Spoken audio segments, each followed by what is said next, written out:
На прошлой неделе в западных медиа, начиная с агентства Рейтер и далее везде, было очень много надежд. Дескать, Путин не против остановить войну, если Украина признает границы по текущей линии фронта. Наблюдая за войной 2 с лишним года, можно зафиксировать определенный цикл. Путин, по мнению западной прессы, готов к переговорам примерно раз в 3 месяца. Поскольку сюжет этот повторяется из раза в раз, надежды из раза в раз расцветают, попробуем прикинуть, сколько под этими надеждами реальных оснований.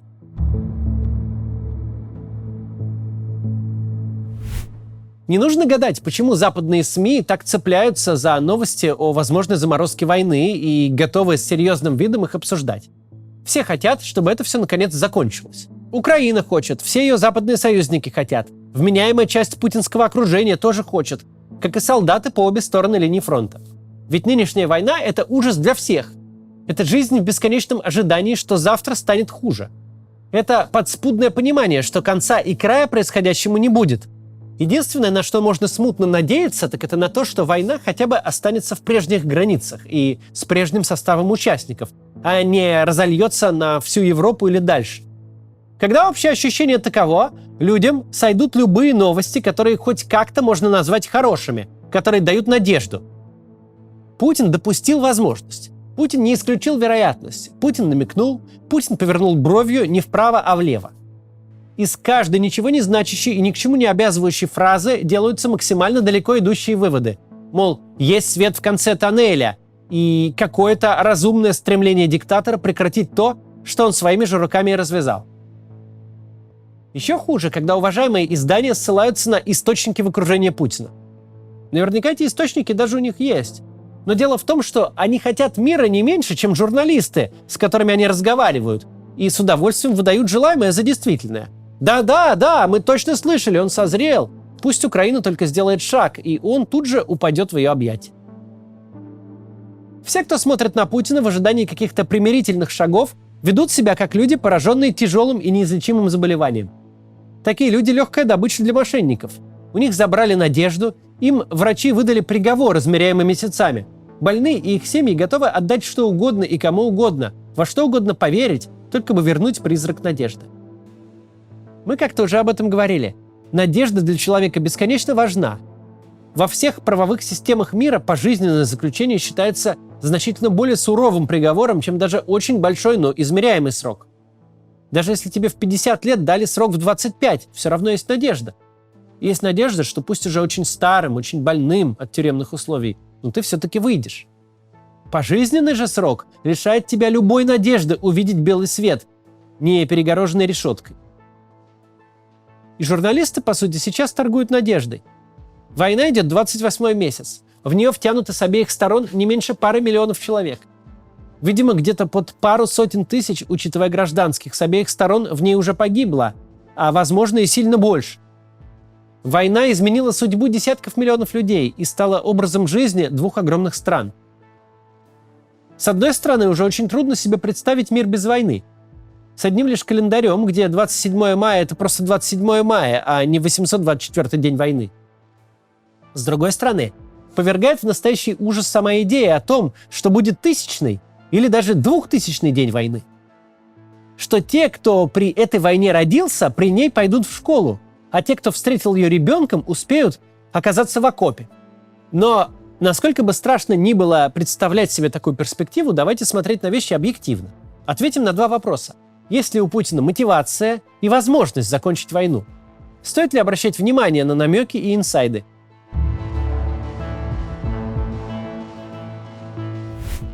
В первую очередь, кроме невнятных инсайдов от неких источников, у нас нет ни единого объективного свидетельства, что Путин стремится хоть к какому-то замирению. Пока вся западная пресса дружно обсуждала намеки на возможные переговоры, по торговому центру в Харькове прилетела управляемая бомба. Когда кто-то начинает хотя бы думать в сторону мирных переговоров, причем на любых условиях, первая же его задача – это перевести войну в менее людоедское русло. Хотя бы рутинизировать ее, довести до состояния, к которому пришла война на Донбассе к моменту Минских соглашений. Очень странная идея, что человек одной половиной сознания может хотеть мира, а другой хочет класть тысячи людей на штурм сел в Харьковской области, чтобы еще чуть-чуть продвинуться по карте. Странно было бы хотеть мира и одновременно самым варварским образом атаковать крупнейший город востока Украины. Чтобы любые переговоры могли состояться, у второй стороны должна быть политическая возможность их вести. Руины торгового центра, под которыми погребены мирные жители, возможности вести переговоры никак не способствуют. Украина ведь это сложное и большое политическое образование. И тоже сторона гипотетических переговоров. Переговоры не могут быть между Путиным и Путиным. Или там между Путиным и Байденом, чтобы там Путин себе не думал. У руководства Украины должна быть политическая возможность и политическая потребность для переговоров с Путиным. Не может так все выглядеть, что президент Украины разговаривает с людоедом в момент, когда тот непосредственно поедает граждан его страны. Так что тут вопрос, чего Путин хочет, становится совершенно не единственным.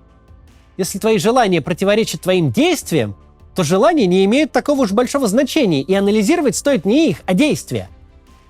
Путин с каждым днем эскалирует конфликт. Он бьет по Украине всем, что у него есть. Он все больше платит солдатам, чтобы восполнять и наращивать свою армию. Он де-факто стер с лица земли Волчанск.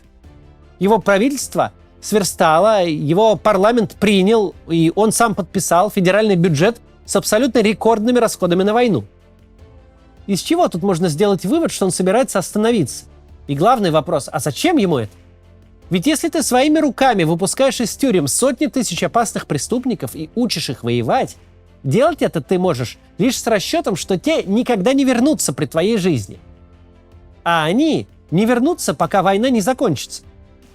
Если ты выпускаешь не указ, не отдельный федеральный закон, а исправляешь прям уголовный и уголовно-процессуальный кодекс за тем, чтобы убийцу прямо с теплого трупа можно было бы сразу отправить на фронт, ты собираешься воевать очень долго, вечно.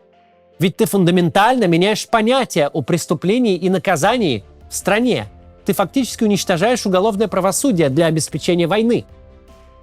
Если вся твоя экономика чем дальше, тем больше зациклена на государственные военные расходы, то вынуть из нее войну – это просто как выбить стул из-под висельника. Путин отправил воевать где-то под 1 миллион человек. Закончить войну сейчас значит вернуть всех их назад. Вернуть в страну, где их никто не ждет. Никто не будет им платить по 200 тысяч рублей в месяц. Где их навыки по штурму домов никому и никуда даже даром не уперлись. Мы об этом уже говорили, но тут надо повторить. Пока война идет, все те, кого Путин на нее отправил, уголовники, мобилизованные, контрактники, все они проблема Украины.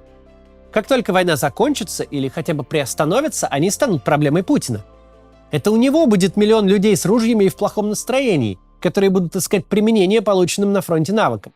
С войны еще толком никто не вернулся, единичные десятки тысяч.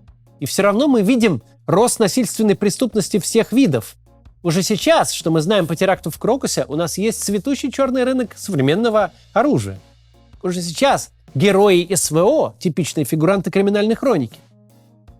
Но то, что есть сейчас, это просто демо-версия того, что будет, когда война закончится и вернутся все. Путин боится собственной армии гораздо больше, чем украинской. И правильно делает. Это сейчас популярного генерала Попова можно упечь в СИЗО, получив в ответ лишь глухой бубнёж в Z-каналах. Можно ли так поступить, когда десятки тысяч его бывших подчиненных будут шататься по Москве? Большой вопрос.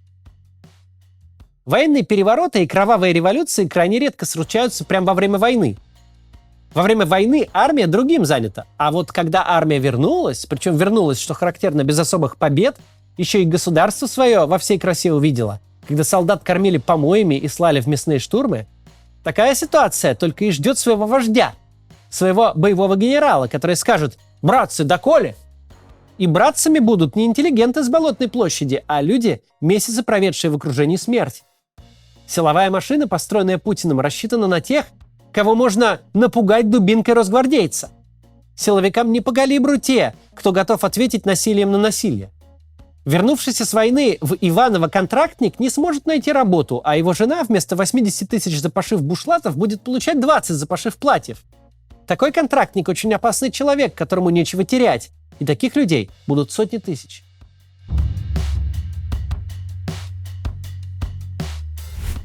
Текущая ситуация для Путина может разрешиться 2 способами. Первый, он может остановить или заморозить войну прямо сейчас, получив все созданные им проблемы прямо сейчас на свою же голову. И второй, тянуть войну до тех пор, пока это получается. Желательно до собственной смерти, а с ее последствиями оставить разбираться тех, кто Путина сменит. Все, что мы знаем о Путине, указывает на то, что выберет он второй путь. Он всю свою политическую карьеру решал проблемы путем их пересиживания. Такая вот жизненная философия. Если проблема – это не железобетонная балка, летящая на голову, то она сама как-нибудь рассосется. Не через месяц, так через 10 лет случится какое-нибудь удачное чудо, и проблема решится сама собой. Прямо сейчас война, Путину сидеть на кресле не мешает. Бывшие вагнеровцы по лужайке его дворца с автоматами не бегают. Над его ближайшим окружением и их детьми угроза мобилизации не висит. Деньги на войну, как он сам думает, у него есть, а политических последствий от потока трупов в страну пока нет. С чего вдруг он должен что-то менять? С чего вдруг он будет предпринимать какие-то лихорадочные шаги в ситуации, которую он, по всей видимости, критичной не считает? Выборы он себе нарисовал. Ему может казаться, что следующие 5 лет вообще можно не переживать о политических кризисах. Более того, если нынешнее время избрано подходящим для того, чтобы громить военное ведомство, то, видимо, Путин предполагает, что у него настолько все прекрасно и так замечательно война идет, что эти генералы с военными чиновниками ему не особо и нужны. Если вам кажется, что даже лояльность военного ведомства не особо нужна, если кажется, что можно спокойно навести шороха среди генералов, значит, вы вообще не считаете войну проблемой. Значит, ею в текущем режиме может заниматься бухгалтер Белоусов. Надежды юноши питают, отраду старым подают. Вопросов нет. То, что весь мир продолжает надеяться на стремление Путина закончить войну, не делает всех надеющихся глупцами. Все эти обсуждения возможного замирения говорят лишь о том, что мир остался нормальным, что все те западные журналисты, которые цепляются за надежду, верят в саму возможность мира, верят, что у Путина те же рассуждения, что и у них. Ведь логично, он явно не добился целей, которые поставил 2 года назад. Самым разумным было бы поискать возможность как-то, закончить все это. Сложно поверить, что война давно не ведется с целью победить. Она ведется с целью воевать.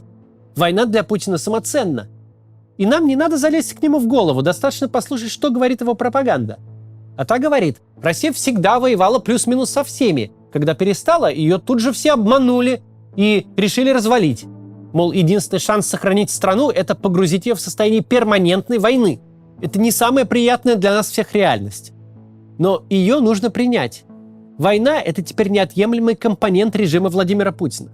На войну сегодня невозможно повлиять извне. Только перемены в России, трансформация или конец текущего режима, демократизация страны могут войну эту закончить.